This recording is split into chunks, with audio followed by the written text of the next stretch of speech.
Everybody, this recording is for Ilun Ishmat Shlomo Ben Rivka. Today we wanted to talk about how to be a defense lawyer for the Jewish people, to say good things about our fellow brothers and sisters in front of God, so that God will take a liking to us more before going to Rosh Hashanah. We have a difference, two characters in the Torah we see by Moshe Rabbeinu and Noach. Moshe Rabbeinu, when the Jewish people did the golden calf, Hashem wanted to destroy them, and he wanted to start a new nation for Moshe Rabbeinu. What did Moshe Rabbeinu do? He says in the Midrash, Moshe said, better 1,000 Moshes should die, and not one single hair should fall off of the hair of any Jew, no matter how bad they are. We learn from this is how we should pray to Hashem for all the Jewish people. No matter how bad they are, we have to pray and say that whatever they are, whatever they're going through, as a father you could understand this the most. We should always look for good things to say about them. As opposed to Noach. Noach, it says that in the Parsha of Noach that he was a Sadiq. In fact, he's the only one that's called a Sadiq in the whole Torah. But in the end of the day, at the end of the Parsha, he's called Noach Ish Hadamah. He went down from his little being a Sadiq to being a simple person, as we understand it, as the sages tell us. And also, last week's Haftarah talked about May Noach, when the Mabul came into the world, when Hashem destroyed the whole world with the Mabul, with the waters.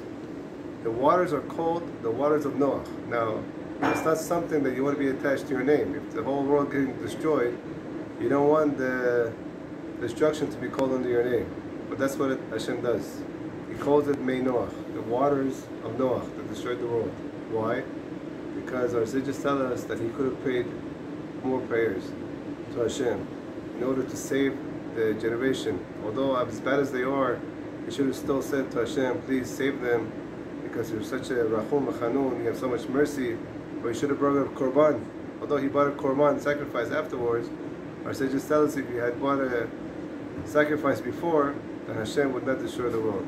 We see the difference when it comes to prayer between Moshe Rabbeinu. He started as a regular shepherd, and then they ended up in the end of the Torah called Ish Elokim, the man of God. His level went up. Why? Because he defended the Jewish people when he came to prayer. That does not mean that you should not give any reproof to your friend. No. If you see him doing something wrong, you have to go to him and talk to him respectfully and tell him what he's doing wrong. But when it comes to you praying to Hashem, you always have to bring out the good stuff. For example, I remember one time I was going to the bus stop, and there was a woman who was sitting there, let's say not the most modest, and the bus was about to come. At the last moment when I was getting on the bus, I saw that she took out a book of Tehillim. She started saying Tehillim. I said to Hashem, look at this.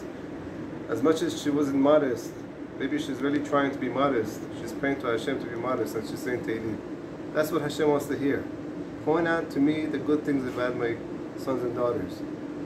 And you also have the mitzvah to go and reprove them. When it comes to me, mention the good about them, and B'ezrat Hashem, with that good, Hashem is going to give us more good and bring them with Shach Tzidkenu.